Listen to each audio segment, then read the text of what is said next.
जिंदगी और मौत के बीच बस एक सांस की दूरी होती है, या ये कहें कि एक गोली की दूरी।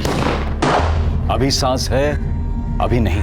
यही हुआ था दिल्ली से सटे नोएडा में इसी साल कुछ ही महीनों पहले। दिन दहाड़े खुली सड़क पर कुछ ही दिनों के फासले में दो हादसे हुए। कुछ लोगों की निर्ममता से हत्या की गई, गोलियों की बौछार और खून की होली खेली गई। पूरा शहर सन रह गया, मानो उस खून से सने चिथड़े हर गली हर मोहल्ले में जा गिरे हों। नमस्कार, आदाब। क्राइम पेट्रोल सतर्क के ब्लैक हेडलाइंस के अध्याय के आज के एपिसोड में आप सबका स्वागत है। आज के एपिसोड में हम इंसानी रिश्ते, उनके सपने और लालच के चक्रव्यूह में फंसे उन लोगों की जिंदगी को देखेंगे जो एक खतरनाक अंजाम पर जा पहुंची थी।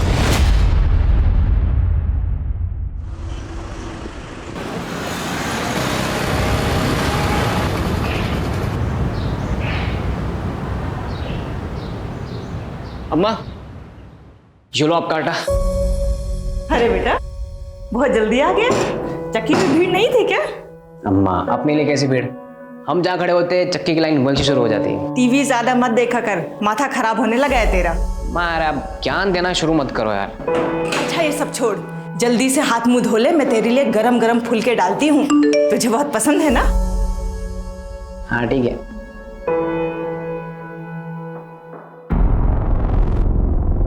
अम्मा, मैं आता हूँ। अरे कहाँ जा रहा है?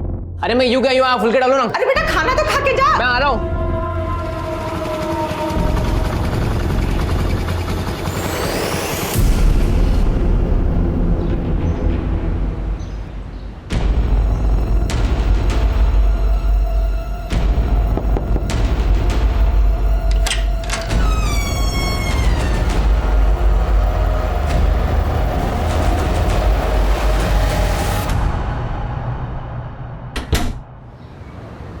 एक्शन।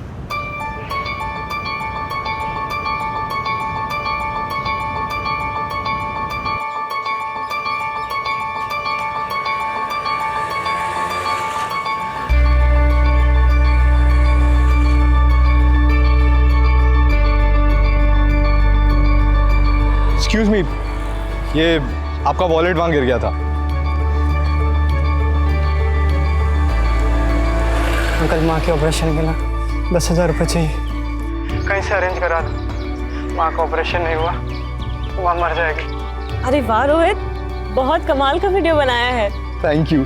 ऐसे कुछ तो बात जरूर है तुम में, तभी तो तुम्हारे सोशल मीडिया में लाखों में फॉलोअर्स हैं। ऐसी इंस्पिरेशनल वीडियोस बनाकर टिंग टोंग का स्टार बनाऊं मैं ना इसको अभी ऐप पर डाल देता हूँ, तो ये कल तक वायरल भी हो जाएगी। और उस पे पहला लाइक और कमेंट मेरा ही होगा। अच्छा, मैं निकलता हूँ, फिर मैं बाद में आता हूँ। बाय, मैं निकलता हूँ। अच्छा ठीक है।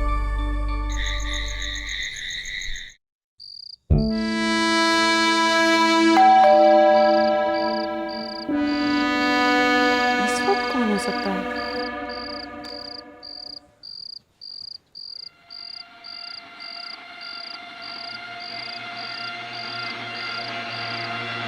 कौन है?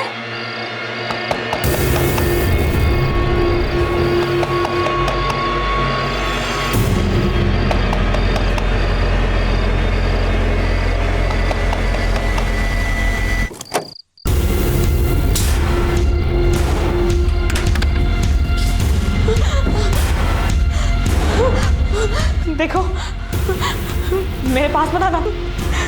कौन हो तुम?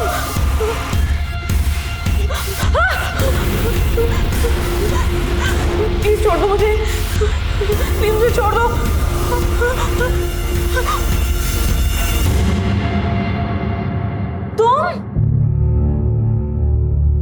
तुमने तो मेरी जान निकाल दी थी। जान तो मैं तुम्हारी अब निकालूंगा, पूरे 3 महीने की कसर जो पूरी करनी है। बेटा, अच्छा सुनो, गर्लफ्रेंड है मेरी, इस टेबल पे अच्छे सर्विस करना, ठीक है? धीरज, इतने पैसे कहाँ से है तेरे पास? छोड़ना यार, वैसे तू बहुत बड़ी हॉट लग रही है। एक किस तो बनता है। अब इतनी महंगी जगह पे लाए हो तो ना कैसे बोलूं?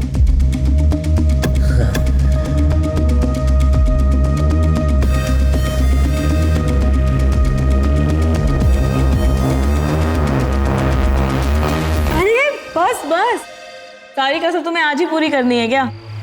थोड़ा रेस्ट भी कर लो। अच्छा, तुम्हारे लिए कुछ खाना बनाऊं? क्या खाओगे तुम?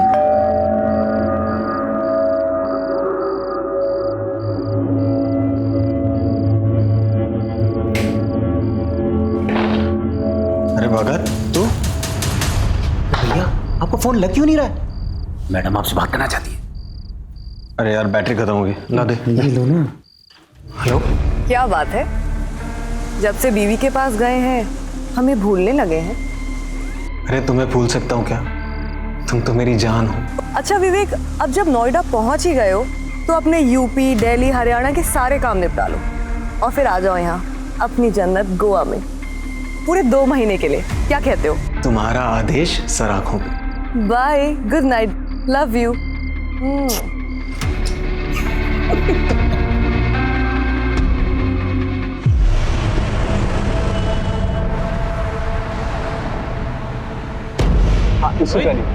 रोहित, विवेक भैया आए थे क्या? वो तो अभी निकले, वो इस तरफ गए। अरे यार, अब मैं कैसे जाऊं?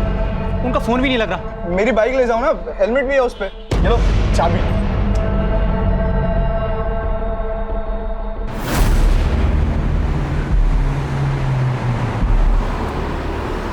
विवेक भैया,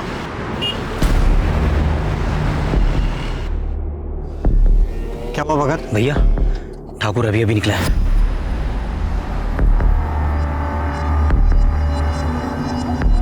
जैसा बोला था वैसा सब कुछ प्लान के मुताबिक होना चाहिए, समझ गए?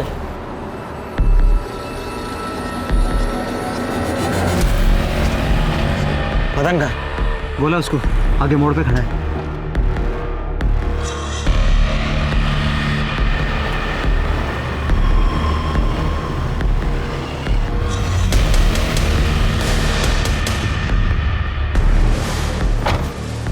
लोडेड है? पूरी भरी है भाई।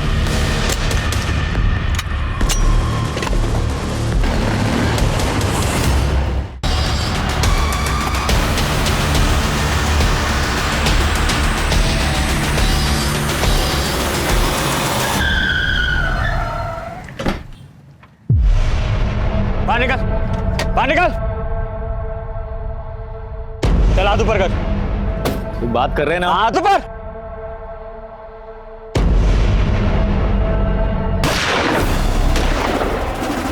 भैया, भैया, भैया, भैया, अरे चल, अरे पहुंच जाएगी, चल, छोड़ छोड़ दे।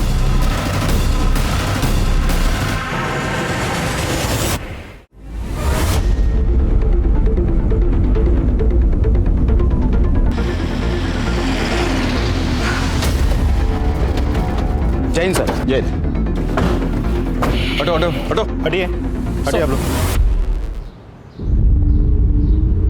जैन सर। जैन सर, सामने कुछ लोग एक दूसरे पर गोलियां चला रहे थे। मैं यहाँ ड्यूटी पर था, उनको रोकने के लिए मुझे भी फायर करना पड़ा। भैया,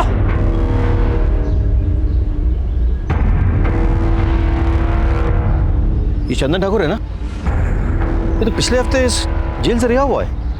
देखो सर, इस आदमी ने इस पूरे शूटआउट का वीडियो रिकॉर्ड किया सर। अच्छा,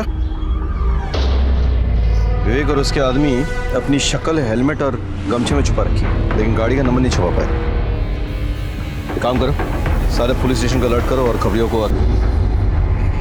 विवेक को देखकर तो ऐसा कभी नहीं लगा कि वो एक शातिर अपराधी है, तो फिर क्यों उसने दिन दहाड़े भरी सड़क पर ठाकुर की जान लेने की कोशिश की और खुद मारा गया? दिन दहाड़े खुली सड़क पर जो भयंकर हत्याकांड हुआ था, वो क्या बस यहीं थम जाने वाला था, या फिर यह आने वाले तूफान का आगाज था? और कितनों का खून बहने वाला था, और कितनों के परिवार उजड़ने वाले थे।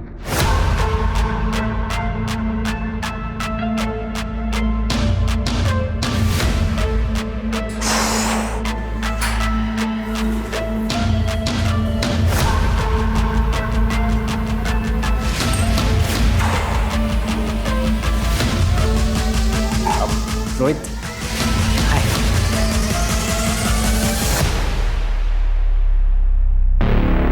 हाय। ये मेरी फ्रेंड है काजल। हाय काजल। हाय, मैं आपकी बहुत बड़ी फैन हूँ। Thank you so much. So Dheeraj, she is your normal friend और स्पेशल फ्रेंड? स्पेशल फ्रेंड मतलब मेरी गर्लफ्रेंड भाई। I thought so. देखिए मैं आपकी तरह वीडियोस भी बनाती हूँ। Sure sure.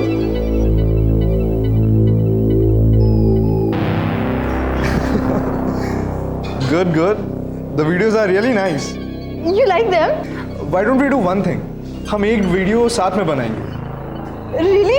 Yeah, I mean, you got real talent and we'll put net on fire. Yes yes. Just a second. Hey, hi.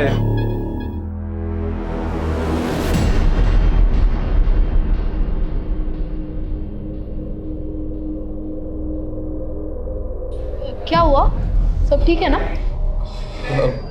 No, I'm fine. अच्छा, I'll leave. I'll see you guys later. Bye bye.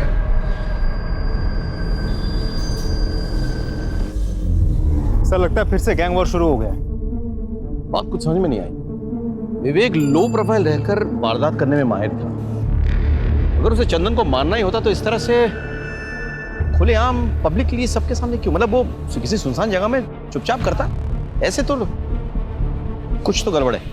हाँ, एक काम करो, विवेक का phone check करो। हाँ, पता करो कि उसकी किससे बातचीत हो रही थी, किसके साथ उठना बैठना था, आजकल रह कहाँ रहा था वो।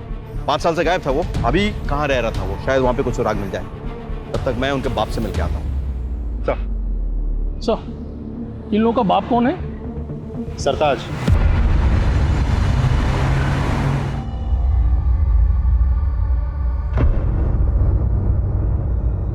सरकार आप,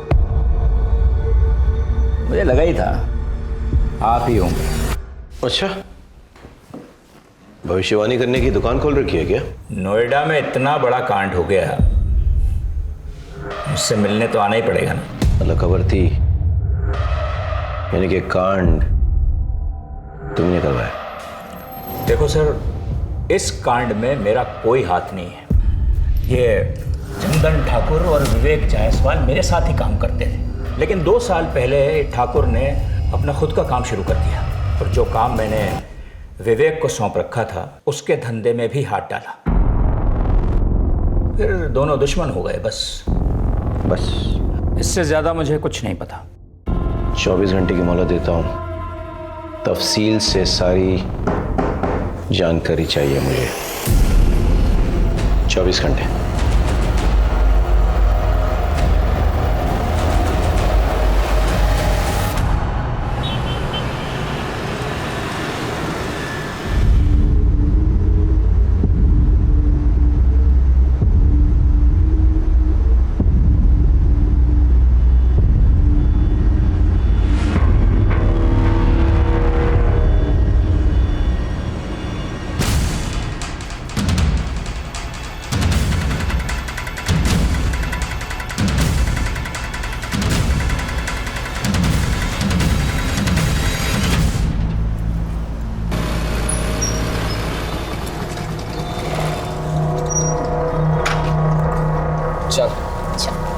कल मिलते, ठीक है?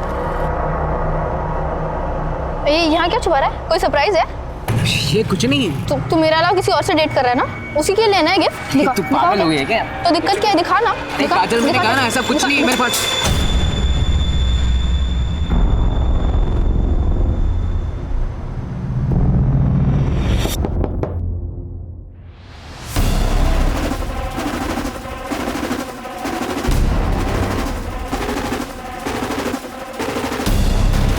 अब तेरा मर्द बनने का टाइम आ गया है। तो पकड़। अरे मर्दानगी मुबारक हो।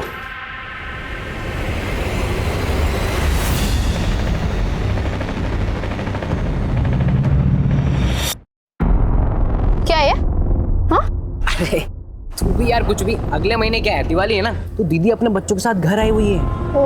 और अम्मा ने अपने भांजों के लिए कुछ खिलौना खरीदने के लिए गया है, तो बस वही हमने यही खरीदा है। तुमने तो डरा ही दिया था। एक सेकंड, तुझे क्या लगा ये असली है? हाँ। हम कोई गैंगस्टर बनने वाले हैं क्या? वो धीरे बोल, कोई सुन लेगा। हाँ, तो हम किसी से डरते हैं क्या? नोएडा के होने वाले बादशाह हम क्या? बादशाह। हाँ। बाय। जवानी की दहलीज पर कदम रख रहे धीरज के हाथों में जानलेवा हथियार देकर क्या उसे भी गुमराह किया जा रहा था, या फिर धीरज खुद जानबूझकर गुनाह के दलदल में अपने पांव रखने जा रहा था? उसके मन में पिस्तौल की मदद से अपनी मर्दानगी साबित करने की ख्वाहिश क्यों और कहां से आई? और अभी अभी घटी घटना का 17 साल के धीरज से क्या वास्ता था?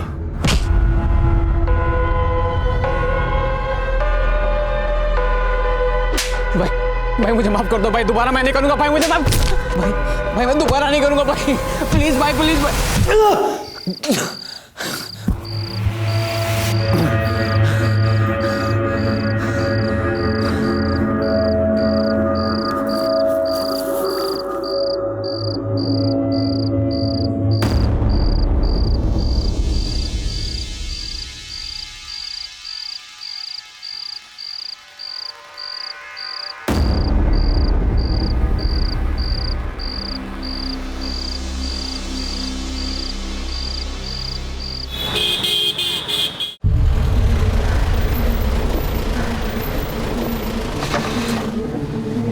सर, विवेक जायसवाल के कॉल रिकॉर्ड्स। नोएडा सेक्टर 37 में रहता था विवेक जायसवाल? जी सर, कॉल रिकॉर्ड्स के मुताबिक पिछले 4-5 दिनों से रात भर उसके मोबाइल का लोकेशन वहीं का दिखा रहा है। पता करो वो किसके साथ रहता था, क्या क्या करता था। हाँ,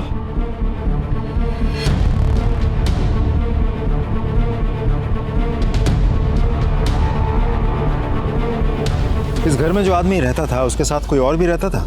हाँ साहब, उनकी बीवी रहती थी, उनसे ज़्यादा बातचीत नहीं थी हमारी। और दोनों के अलावा किसी और के भी आना जाना था? हाँ साहब, एक आदमी आता था। एक दिन मैं मार्केट जा रही थी तो उस आदमी के साथ में जाता हुआ मैंने देखा।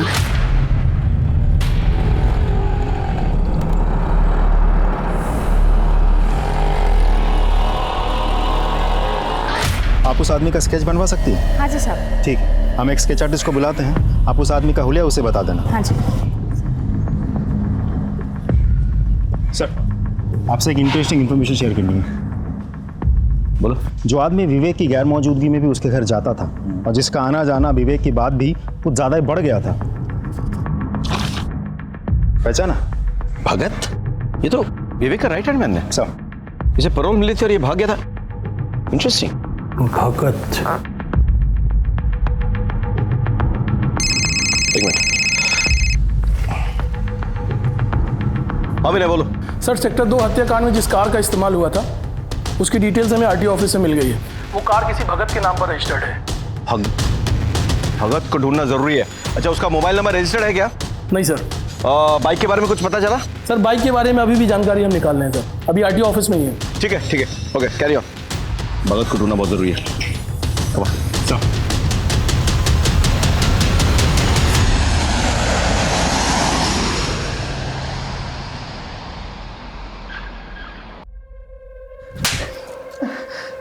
ये सब हुआ कैसे और तू कहाँ मर गया था तब? माफ करते दीदी। देख भगत, माफी तुझे सिर्फ तब मिलेगी जब ये पूरे का पूरा केस बिना सबूत के सॉर्ट आउट हो जाएगा। और ये दूसरा थप्पड़ इसलिए ताकि तुझे याद रहे कि ये पूरा मैटर फटाफट रफा दफा करना है, वरना तेरी खैर नहीं, समझा तू? चल निकल यहाँ से, माफी का बच्चा। मैं गोवा रिटर्न जा रही हूँ, एक फ्लाइट की टिकट कराओ फटाफट। सर, सेक्टर 2 हत्याकांड में जिस बाइक का इस्तेमाल हुआ था उसकी डिटेल्स मिल गई हैं। एक मुकेश नाम का बंदा है सर, बाइक उसी के नाम रजिस्टर्ड है। मुकेश को बाहर बिठा कर रखा है। भेजो उनको। सर।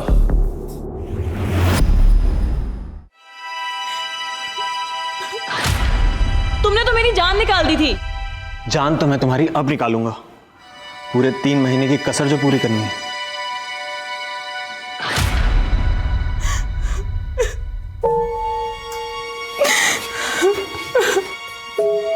भाभी, खाना खा लीजिए भाभी। अरे ऐसा कब तक चलता रहेगा? अगर ऐसे चलता रहा तो ये खूबसूरत चेहरा मुरझा जाएगा। अब किसके लिए अपनी खूबसूरती बचा कर रखूं?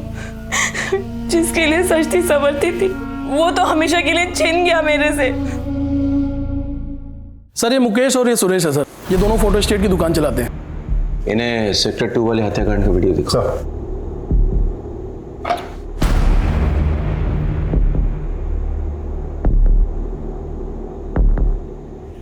इस बाइक को पहचानते हो? जी, ये तो मेरी बाइक है। और हेलमेट भी मेरा ही है। और हेलमेट के अंदर? सर मैं नहीं हूँ। तुम नहीं हो तो फिर तुम हो? नहीं सर, भगवान कसम मुझे तो बाइक चलानी भी नहीं आती सर। तो फिर कौन है? तो ये है ना? नहीं साहब, मुझे स्लिप डिस्क है, बाइक चलाने से दर्द बढ़ता है और सुरेश को तो बाइक चलाना आता ही नहीं सर। तो मैंने बाइक अपने दोस्त को दी थी। अच्छा, तो तुम्हारे गैंग में एक और मेंबर है? हमारी कोई गैंग नहीं है सर। अच्छा चल, कोई गैंग नहीं है, दोस्त है। कौन है दोस्त? रोहित। तो रोहित ने गोली चलाई? नहीं सर, रोहित से तो ये छोटा लग रहा है, और वैसे भी sir Rohit social media star है, सब यंग लड़के लड़कियां उसे जानते हैं। ये फोटो देख, जानता है इसे? हाँ, ये तो हमारे शॉप पे आते थे फोटो स्टेट कराने। क्या बात है सर जी, आप कब आ गए? बस कुछ दिन पहले। कैसा हीरो? बस मस्त भैया, आपका आशीर्वाद है। मुकेश, ये ले इसकी 3 कॉपी कर दे। तो इस नामचीन गैंगस्टर को जानते हो तुम? दोस्ती है तुम्हारी? नामचीन गैंगस्टर? नहीं सर, ये तो विवेक भैया है, ये तो बड़े शरीफ आदमी थे। इस शरीफ आदमी से तुम्हारी पहचान किसने करवाई? सर रोहित ने मिलवाया था। रोहित कहाँ पे है? नहीं पता सर। सर मैं फोन करता हूँ। स्पीकर पे डाल। जी sir. The number you are trying to call is currently switched off. Please try again later. दोनों को बिठा के रखो और रोहित का पता लगा। चलो। धीरज, मैंने तुझे जो घोड़ा दिया था ना, अब उसका इस्तेमाल करने का वक्त आ गया है। ये दोनों मेरे आदमी हैं, दीपक, सपरू। ये तेरे साथ जाएंगे तेरा जिगरा देखने के लिए। जी भैया। और उसके सेक्टर 2 हत्याकांड में सर जिस बाइक का इस्तेमाल हुआ था, वो बाइक गोल मंदिर के पीछे एक दुकान है उसके सामने से मिल गई है। ये उस दुकान की सीसीटीवी फुटेज है सर।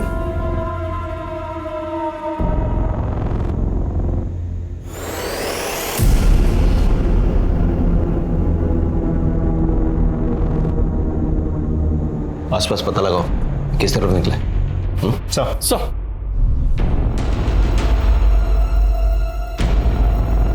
सुनिए जरा, इस आदमी को देखा है?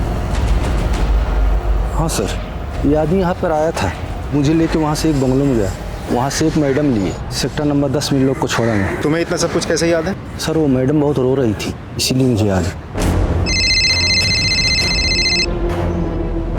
अभिषेक,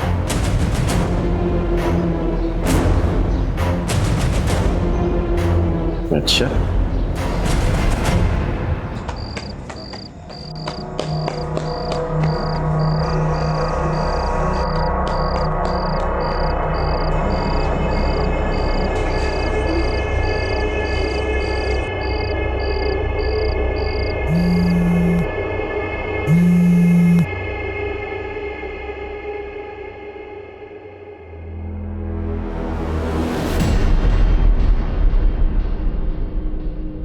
hello, okay okay, no problem, मैं अभी आती हूँ।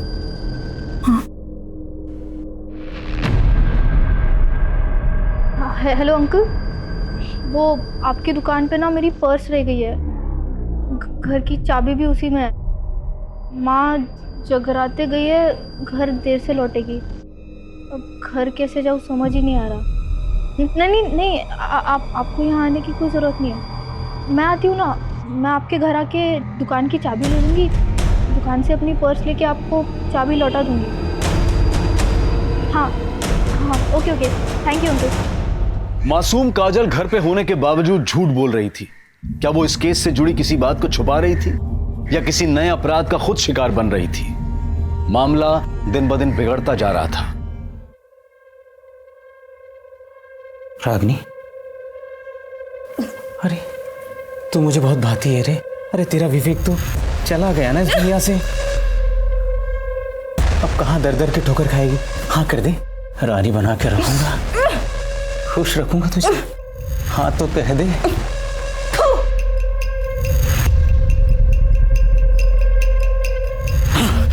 सारा मूड खराब कर दिया।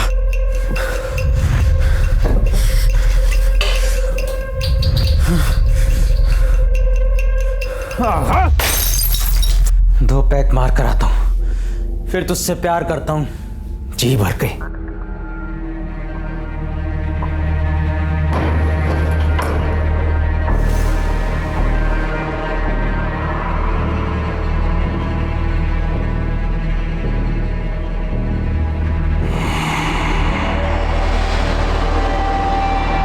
काजल कितने सारे मिस कॉल्स।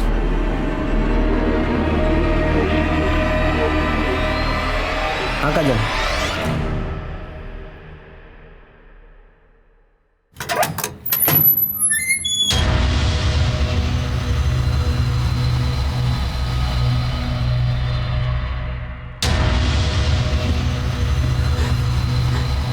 मेरे पास मत आना वरना मैं अपनी जान ले लूंगी। चलो खोलो।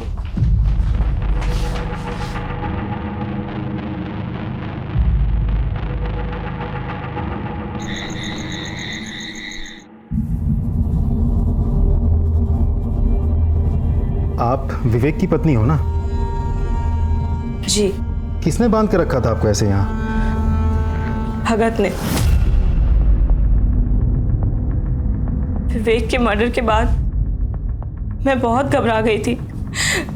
भगत मुझे बहला फुसला कर यहाँ लाया और मेरे साथ जबरदस्ती करने लगा। अरे आपके चाहने वाले अभी भी बहुत हैं, मैं हूं ना। जब मैंने उसे रोका तो उसने मुझे यहाँ बांध के रख दिया।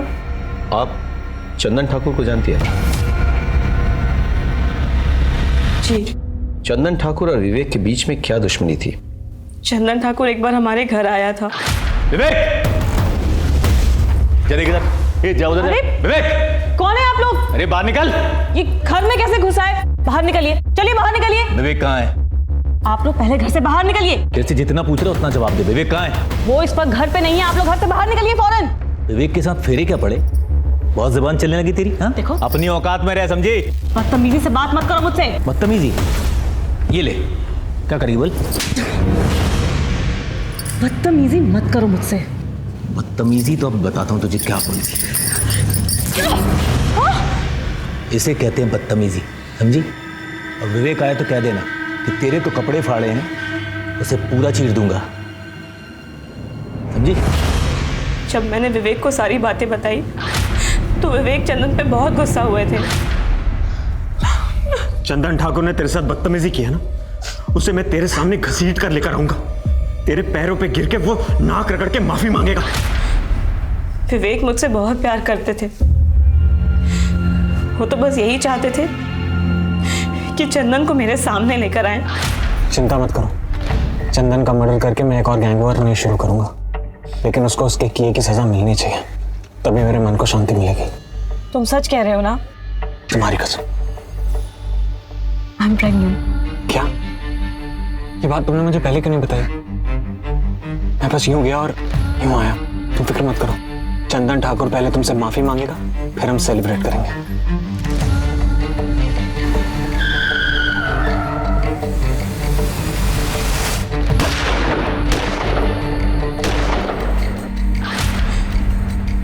वो मेरी और हमारे होने वाले बच्चे की झूठी कसम कभी भी नहीं खा सकते।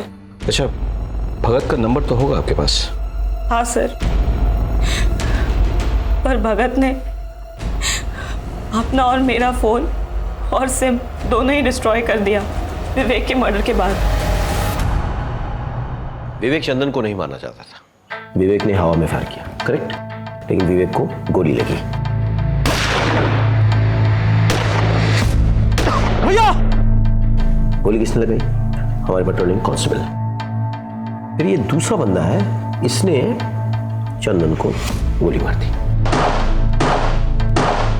और उसके बाद ये विवेक को यहाँ से लेके जाने की कोशिश कर रहा था, लेकिन भगत ने आगे इसके कान में कुछ फुसफुसाया, पता नहीं क्या कहा। शायद ये कहा कि विवेक मर चुका है, लेट्स एस्केप। जो भी है, कुछ गड़बड़ है, समझ रहे हो? इस कांस्टेबल से बात करनी होगी और भगत का पता लगाना होगा, क्योंकि वो जानता है कि ये बंदा सर एक इन्फॉर्मेशन मिली है सर। रोहित ने अपना फोन थोड़ी देर के लिए स्विच ऑन करके किसी काजल नाम की लड़की को फोन किया और उसके बाद से उसका मोबाइल स्विच ऑफ हो गया। कहाँ रहती है काजल? रोहित तो सोशल मीडिया स्टार है। Hey, hi fam, this is your Rohit and today we are going to perform bench press. ये भाई कम ऑन। आइडल है वो मेरा। हम लोग साथ में वीडियो भी बनाने वाले थे। हम एक वीडियो साथ में बनाएंगे। उसका कॉल आया था मुझे, कह रहा था कि गलती से किसी रसूख वाले का वीडियो बना लिया उसने और वो लोग उसके पीछे पड़े हैं। तो एक रात के लिए छुपने की जगह चाहिए थी उसे, तो मैंने उसे अपने अंकल की दुकान पे छुपा दिया।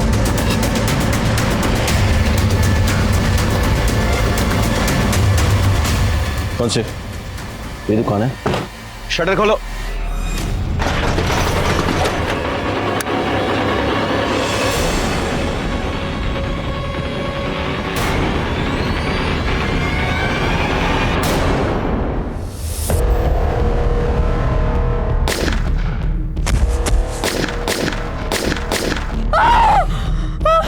देखो, इन्हें ले जाओ यहाँ से।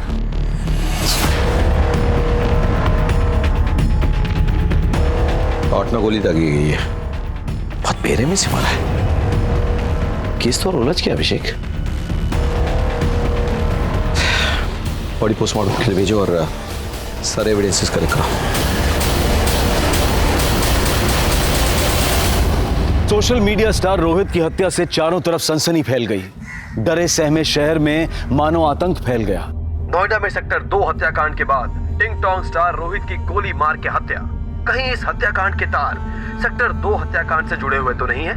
सड़क पर हुए हत्याकांड की तहकीकात चल ही रही थी कि उसी केस से जुड़ी रोहित की हत्या ने इस पेचीदा केस को और भी उलझा दिया। किसी की जान लेने के लिए एक गोली भी काफी होती है, लेकिन जब गोलियों की बौछार करके किसी की हत्या की जाए तो इसका मतलब होता है कि मारने वाला या तो कुछ साबित करना चाहता है या फिर वो अपनी गहरी नफरत का इजहार कर रहा है। इस केस में वाकई हुआ क्या था, आइए देखते हैं।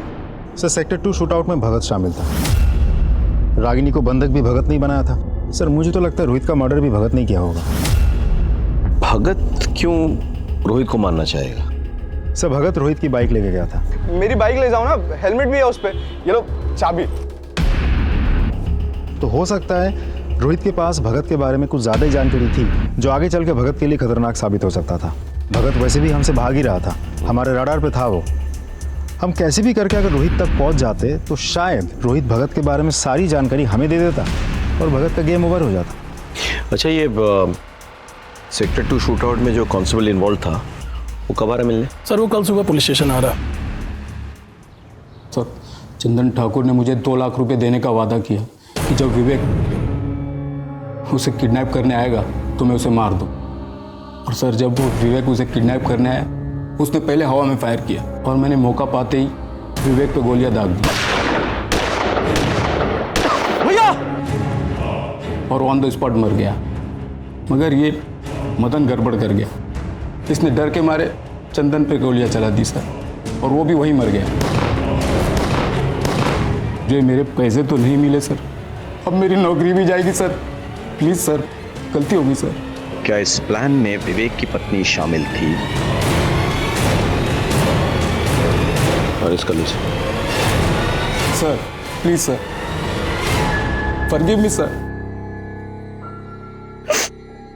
रागिनी जी, जब भगत आपको यहाँ से ले गया और बंधक बना के रखा, तब उसकी बातों या चाल से आपको कुछ अंदाजा हुआ कि वो कहाँ जाने वाला था, किससे मिलने वाला था, क्या करने वाला था?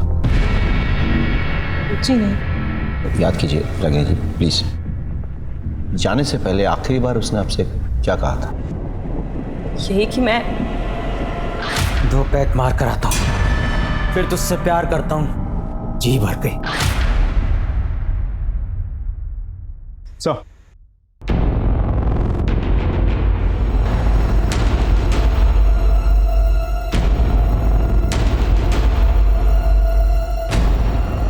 इस आदमी को देखा है? हाँ सर, आया था 1-2 दिन पहले। सर जब लास्ट टाइम आया था तो पैक मारा और फिर यहाँ से चला गया। फिर वापस सर आया तो बोला कि मोबाइल मेरा खो गया है, अर्जेंट कॉल करने।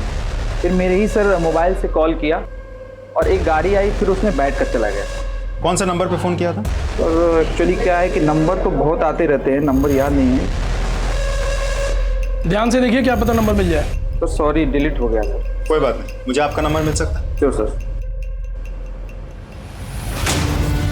Hello, sub inspector Abhishek Tripathi बोल रहा हूँ। मैं आपको एक नंबर भेज रहा हूँ, उस नंबर के पिछले 1 हफ्ते की कॉल डिटेल्स चाहिए मुझे। सर, बार मैनेजर की कॉल रिकॉर्ड्स आ गई है। भगत ने उसके नंबर से जिस नंबर पर कॉल किया था, वो नंबर किसी मनोज शास्त्री के नाम पर रजिस्टर्ड है।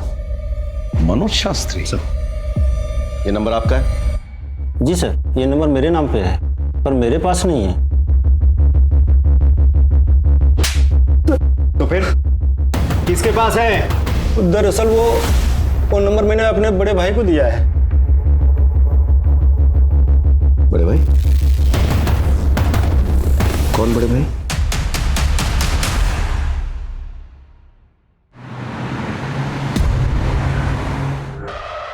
ग्रेटर नोएडा के पास जो गोडाउन्स हैं, उसमें गोडाउन नंबर 3 के पीछे एक छोटी सी रोड जाती है। वहाँ आगे जाके लेफ्ट में एक छोटा सा मकान है, भगत आपको वहीं मिलेगा।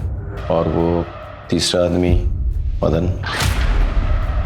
उसे भी मैंने वहीं भेजा है, भगत के पास।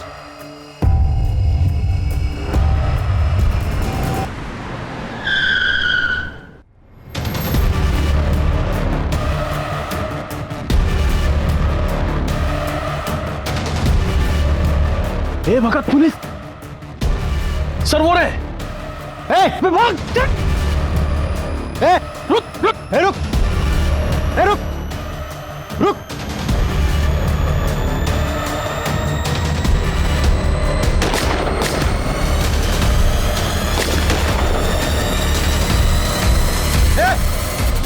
जा!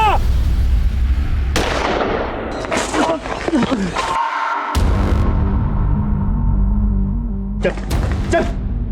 क्यों किया ऐसा? ऐसा क्यों किया तूने?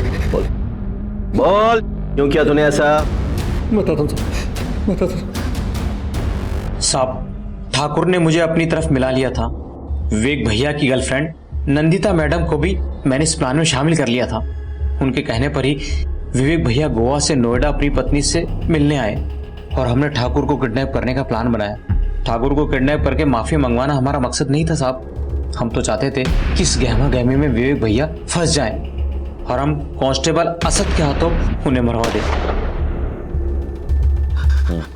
लेकिन मदन ने ठाकुर को मार दिया। हमारा प्लान फेल हो गया साहब। कहाँ मिलेगी नंदिता? नंदिता कहाँ मिलेगी? गोवा में आराम बोली बीच के पास। गोवा पुलिस से कांटेक्ट करो, नंदिता को अरेस्ट करने का इंतजाम करो। सब। अब बताओ, रोहित को क्यों मारा? नहीं साहब, मैंने रोहित को नहीं मारा। मैं रोहित को क्यों मारूंगा साहब? अभी भी छिपा रहा है? हाँ? और पिटेगा? बोल, रोहित को क्यों मारा? कैसे मारा? किसकी मदद से मारा? बोल। साहब आपको सब कुछ तो बता दिया। अगर मैं रोहित को मारता तो वो भी बता देता ना साहब। भगवान का मैंने रोहित को नहीं मारा साहब। क्या इस प्लान में विवेक की पत्नी शामिल थी? नहीं सर, वो तो सीधी सादी औरत है।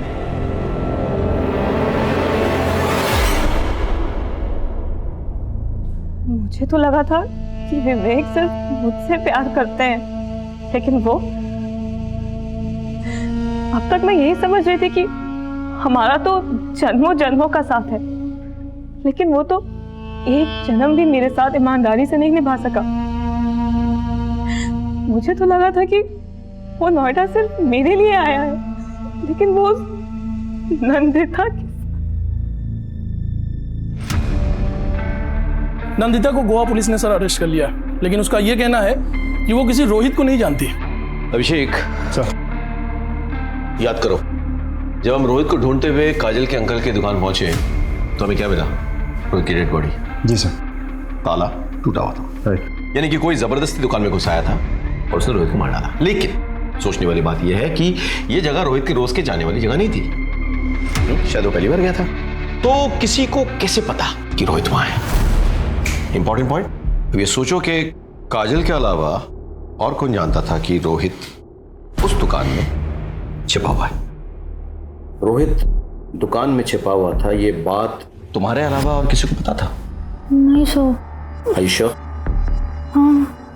अच्छे से याद करके बताओ, शायद तुमने किसी और को बताए हो। नहीं सर। हाँ, मैंने ये बात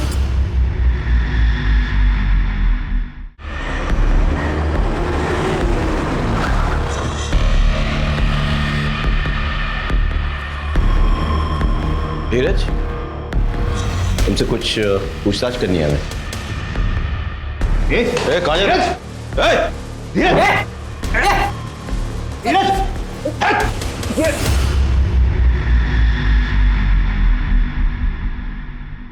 सर मैं सच बताता हूँ, मुझे माफ कर दीजिए सर। मैं बस दबंग बनना चाहता था। क्यों? क्योंकि गली मोहल्ले में आते जाते लोग मुझे परेशान करते थे सर, मेरा मजाक उड़ाते थे, मुझे मारते थे सर, पर मैं कुछ नहीं कर पाता था। फिर मैंने एक दिन मंदीप भैया को देखा, लोगों ने सलाम दुआ कर रहे थे, उनके पैर छू रहे थे।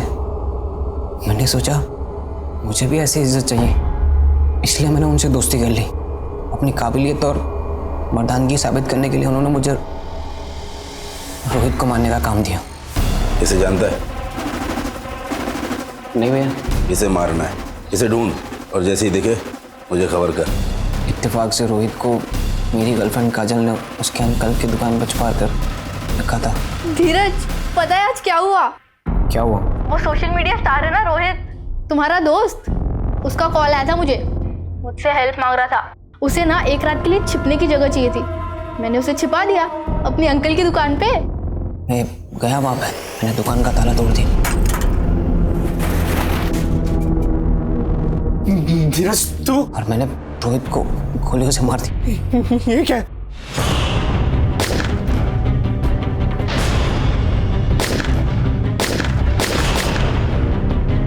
सर मैंने बहुत सारी गोलियां चलाई वहां पे, ताकि मंदीप भैया को लगे कि मैं काम को पूरा करने के बाद भी उस पर लगा रहता हूँ।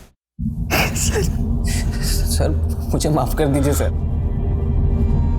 सर मुझे माफ कर दीजिए। बताता हूँ साहब, वो रोहित एक नंबर का चीटर था साहब। उसने मुझसे 30 लाख रुपए लिए थे साहब, और अपने किसी दोस्त के नाम पर प्रॉपर्टी में इन्वेस्ट किया। वहां उसका पैसा डूब गया, और जब मैंने उससे अपना पैसा मांगा साहब मुकर गया साहब वो। साहब इसके लिए मैंने रोहित को धमकी दी, तो रोहित ने सरताज भाई और विवेक से प्रोटेक्शन लिया, लेकिन मैं घात लगाए बैठा हुआ था। शूट आउट में विवेक की मौत हुई, फिर उसे बचाने वाला कोई नहीं था साहब। और धीरज भी काफी दिनों से मेरे पीछे पड़ा हुआ था कि मुझे दबंग बनना है। मैंने सोचा कि जब पराई लाठी से सांप मरता है तो अपनी लाठी का इस्तेमाल करने की क्या जरूरत। तब मैंने धीरज को बोल दिया कि तू मार दे रोहित को। तुझे तो मैं ऐसी सजा दिलवाऊंगा, कोई भी कमीना कभी भी मासूमों को अपराध की राह पर डालने से पहले 10 बार सोचेगा।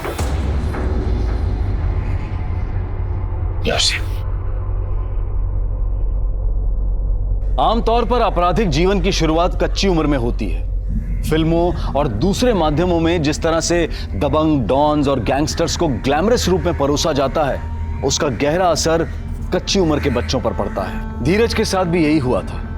काश उसकी मां अपने लाडले की चाल ढाल में आए बदलाव को समझकर उसे रोक पाती, तो आज धीरज गुनहगार नहीं बनता।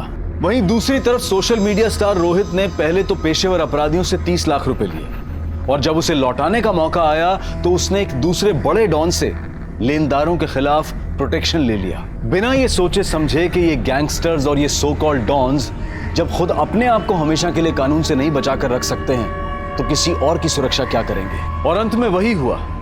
रोहित, धीरज और मनदीप के गुंडों की गोलियों का निशाना बना। अपने घरों में अपने बच्चों की संगत पर नजर रखें, उनके चाल चलन में आ रहे बदलाव को अनदेखा ना करें, और अपने घर में, अपने समाज में ऐसा वातावरण बनाएं कि इनकी अगली पीढ़ी के आदर्श वाकई में आदर्श व्यक्ति हो। अब मैं अनूप सोनी आपसे विदा लेता हूं, फिर मुलाकात होगी क्राइम पेट्रोल सतर्क के